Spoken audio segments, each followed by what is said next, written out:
Halo, selamat pagi anak-anak. Apa kabar Anda sekalian? Semoga tetap sehat ya.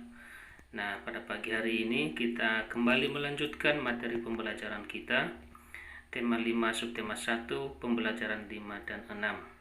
Ya, semoga tetap semangat ya mengikuti pelajaran pada pagi hari ini. Tonton videonya dan catatkan hal-hal penting dalam buku catatanmu. Yaitu saja, terima kasih. Nah, di sini ada dua orang anak yang sedang berbincang-bincang. Dia bilang bahwa kemarin dia sudah belajar tentang cara mencari informasi dari bacaan dengan mencari ide pokok terlebih dahulu. Nah, ternyata mencari informasi dari teks non-fiksi bisa juga menggunakan peta pikiran. Seperti apa caranya mencari informasi dengan menggunakan peta pikiran? Nah, peta pikiran merupakan suatu cara mencatat yang biasanya disajikan berbentuk cabang, seperti pohon. Nah, cara menguraikan informasi dengan peta pikiran, yang pertama, tentukan dulu ide pokok setiap paragraf dari teks yang kamu baca. Nah, setelah menentukan ide pokok, kalian juga bisa membuat daftar pertanyaan dengan menggunakan kata tanya. Seperti apa, siapa, di mana, kapan, mengapa, dan bagaimana. Nah, membuat daftar pertanyaan ini juga dapat mencari informasi yang ada di teks. Setelah itu, kalian tuliskan informasi penting tersebut dalam bentuk peta pikiran. Sekarang, perhatikan teks non-fiksi berikut. Nah, ini ada teks yang berjudul Daur Hidup Hewan. Nah, di sini pertama-tama kita baca dulu keseluruhan isi teks ini. Setelah dibaca, kita akan membuat peta pikiran dan pertama-tama kita buat dulu daftar pertanyaan berdasarkan teksnya. Nah, di sini kita akan coba membuat daftar pertanyaan. Yang pertama, pertanyaannya, apa yang dimaksud dengan daur hidup? Nah, jawabannya tentu saja ada di sini. Kemudian, pertanyaan yang kedua, berapa jenis metamorfosis yang ada? Kemudian, pertanyaan yang ketiga, bagaimana proses daur hidup kupu-kupu? Nah, kita sudah mendapatkan daftar pertanyaan berdasarkan teks. Nah, daftar pertanyaan ini harus sesuai yang ada di teks ya, dan jawabannya tentu saja harus ada pada teks yang kamu baca. Nah, setelah membuat daftar pertanyaan, kita akan membuat peta pikiran. Pertama kita buat dulu nih, yang tengah-tengah ini adalah judulnya, yaitu Daur Hidup Hewan. Ya, ini judul teksnya kita buat sebagai di tengah-tengah sini. Kemudian cabang yang pertama. Cabang yang pertama adalah jawaban dari pertanyaan yang pertama. Apa yang dimaksud dengan daur hidup? Nah, jawabannya ditulis di kotak sini. Daur hidup adalah tahapan pertumbuhan dan perkembangan suatu hewan. Kemudian, cabang yang kedua, di sini adalah ada berapa jenis metamorfosis yang ada. Cabang yang kedua ini yang warna merah. Di sini ada dua jenis metamorfosis, yaitu metamorfosis sempurna dan tidak sempurna. Kemudian, cabang yang ketiga yang warna biru, ini adalah jawaban pertanyaan yang ketiga. Bagaimana proses daur hidup kupu-kupu? Nah, jawabannya yang ini. Proses daur hidup kupu-kupu mulai dari telur, ulat, kepompong, kemudian kupu-kupu. Nah, jadi dengan peta pikiran seperti ini, kita dapat mengetahui informasi penting yang ada pada teks non-fiksi.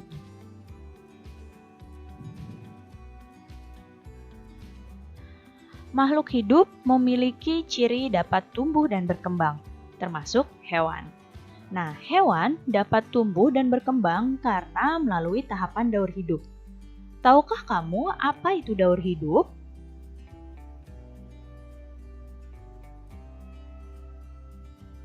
Nah, daur hidup adalah proses perubahan bentuk yang dialami makhluk hidup sepanjang hidupnya.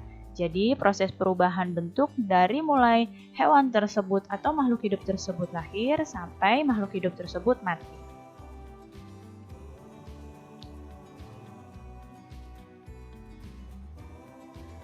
Daur hidup hewan itu dibagi menjadi dua, yaitu daur hidup hewan yang tidak bermetamorfosis, yaitu daur hidup hewan di sini yang tanpa metamorfosis adalah hewan yang memiliki bentuk tubuh yang sama dari lahir hingga dewasa. Jadi hewan yang tidak bermetamorfosis hanya mengalami perubahan ukuran tubuh. Dan daur hidup yang satu lagi adalah daur hidup hewan bermetamorfosis. Nah, daur hidup hewan bermetamorfosis ini dibagi menjadi dua, yaitu yang pertama, metamorfosis sempurna. Pada metamorfosis sempurna, bentuk tubuh hewan sangat berbeda antara ketika bentuk baru menetas atau baru lahir hingga ke bentuk dewasanya. Itu bentuknya sangat berbeda. Dan yang satu lagi, metamorfosis tidak sempurna. Di sini, bentuk hewan muda pada metamorfosis tidak sempurna tidak berbeda dengan bentuk dewasanya dan melalui tahapan peralihan yang disebut nimfa. Di sini tidak berbedanya, misalnya tadinya belum ada sayap, kemudian pada hewan dewasanya ada sayap. Seperti itu. Nah, di sini daur hidup hewan jadi dibagi dua ya. Ada hewan yang tidak bermetamorfosis dan hewan yang bermetamorfosis. Sekarang kita akan bahas yang pertama, hewan yang tidak bermetamorfosis. Hewan yang tidak bermetamorfosis hanya mengalami perubahan ukuran tubuh dari kecil menjadi besar.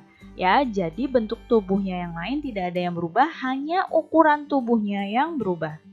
Contohnya seperti kucing. Kucing mulai dari kucing tersebut lahir jadi anak kucing, kucing muda, hingga kucing dewasa bentuknya sama. Hanya berubah ukurannya. Tadinya kucingnya kecil, lama-kelamaan kucingnya menjadi besar. Contoh lain adalah ayam. Nah, ayam ketika baru menetas hingga ayam tersebut menjadi ayam dewasa, ini juga tidak mengalami perubahan, hanya berubah ukurannya saja. Tadinya ayamnya kecil, kemudian ayamnya menjadi besar. Jadi dari telur menetas menjadi ayam kecil dan menjadi lama-kelamaan menjadi ayam dewasa. Kemudian ayam dewasa bertelur dan terus berputar seperti ini. Satu lagi adalah ikan. Contohnya. Nah, ikan ini sama. Ketika dia baru menetas dari telur, bentuknya sudah seperti ini. Dari telur menjadi ikan kecil dan lama-lama berkembang menjadi ikan dewasa. Nah, di sini juga tidak mengalami perubahan bentuk, hanya mengalami perubahan ukuran tubuh. Jadi, hewan-hewan yang ada di sekitarmu yang tidak mengalami perubahan bentuk, tapi hanya mengalami perubahan ukuran tubuh, itu tandanya hewan tersebut tidak bermetamorfosis. Kemudian kita masuk ke hewan yang bermetamorfosis. Nah, yang pertama kita bahas hewan bermetamorfosis sempurna. Pada hewan yang bermetamorfosis sempurna, ini melewati 4 tahapan dalam perubahan tubuhnya. Jadi hewan yang bermetamorfosis sempurna ini ketika hewannya baru menetas hingga hewannya dewasa itu mengalami bentuk yang betul-betul berubah. Ya, di sini biasanya ada 4 tahapan, yaitu telur, ulat atau larva, kemudian pupa, dan imago. Imago adalah hewan dewasa. Sekarang kita lihat contoh hewan yang bermetamorfosis sempurna. Yang pertama adalah kupu-kupu. Nah, kita lihat di sini, kupu-kupu pertama berasal dari telur. Nah, ketika dari telur, kupu-kupunya kemudian menjadi ulat. Nah, setelah menjadi ulat, kupu-kupunya ini lama-kelamaan menjadi kepompong. Nah, setelah jadi kepompong, nanti kupu-kupunya ulatnya ini akan berubah menjadi kupu-kupu. Nah, kupu-kupu dewasa bertelur lagi, kemudian ulat, kepompong, kemudian jadi kupu-kupu, terus berputar. Contoh selanjutnya adalah katak. Kita lihat di sini. Pertama, katak ini dari telur. Nah, telur katak di sini menetas menjadi berudu. Lihat bentuknya, berudu, dari berudu ke katak muda. Dari katak muda kemudian menjadi katak dewasa. Katak dewasa kemudian bertelur, berudu, kemudian menjadi katak muda, menjadi katak dewasa lagi. Terus berputar. Dan contoh selanjutnya adalah nyamuk. Pertama, nyamuk itu dari telur. Kemudian dari telur menjadi jentik. Dari jentik-jentik kemudian melewati fase pupa. Kemudian dari pupa menjadi nyamuk dewasa. Nah, dari hewan-hewan yang mengalami metamorfosis sempurna ini, bisa kalian lihat bentuk hewannya ketika dari telur sampai hewan itu dewasa bentuknya berbeda-beda. Itulah mengapa hewan-hewan ini disebut bermetamorfosis sempurna. Kemudian kita akan bahas hewan yang bermetamorfosis tidak sempurna. Nah, di sini hewan yang bermetamorfosis tidak sempurna melewati 3 tahapan. Jadi dari telur, kemudian nimfa, dan imago, yaitu hewan dewasa. Apa saja contoh hewan yang bermetamorfosis tidak sempurna? Pertama adalah kecoa. Nah, di sini kecoa pertama dari telur. Telur ini menetas, kemudian menjadi nimfa. Dari nimfa menjadi imago. Jadi tidak melewati fase pupa atau fase kepompong. Jadi dari nimfa kemudian imago. Nah, di sini nimfanya belum ada sayapnya, kemudian sayapnya berkembang ketika kecoa ini dewasa. Contoh berikutnya adalah belalang. Nah, belalang juga sama. Di sini dari telur, kemudian nimfa, kemudian imago. Selanjutnya contohnya adalah capung. Capung pun sama. Di sini dari telur, kemudian nimfa atau capung kecil, dan menjadi imago atau capung dewasa. Nah, di sini bentuk tubuhnya memang sekilas mirip, tapi belum ada bagian tubuhnya yang belum terbentuk ketika hewan ini menjadi nimfa. Contohnya belum ada sayapnya.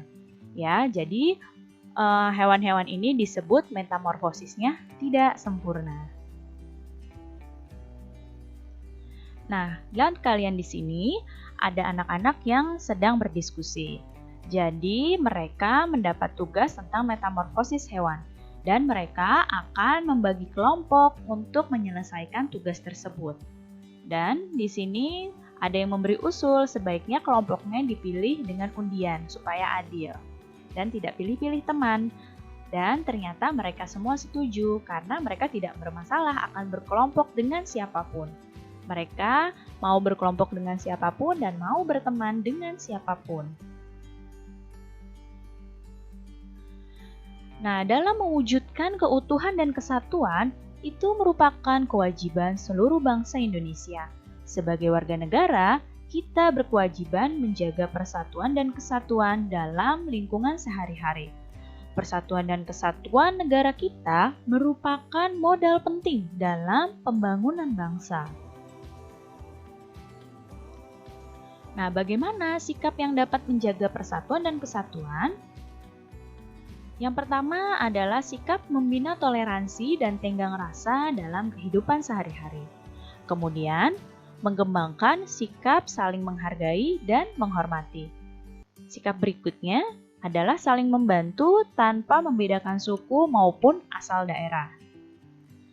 Dan mengutamakan kepentingan umum daripada kepentingan pribadi, serta mempelajari berbagai budaya atau kesenian daerah lain. Nah, sikap-sikap inilah yang dapat menjaga persatuan dan kesatuan. Lalu apa manfaatnya dengan membina persatuan dan kesatuan? Manfaat yang kita dapat, yang pertama akan tercipta suasana yang aman, tertib, dan tentram.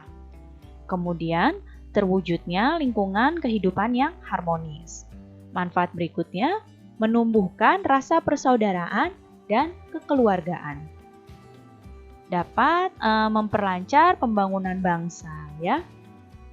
Dan juga keutuhan bangsa akan tetap terjaga dengan adanya persatuan dan kesatuan.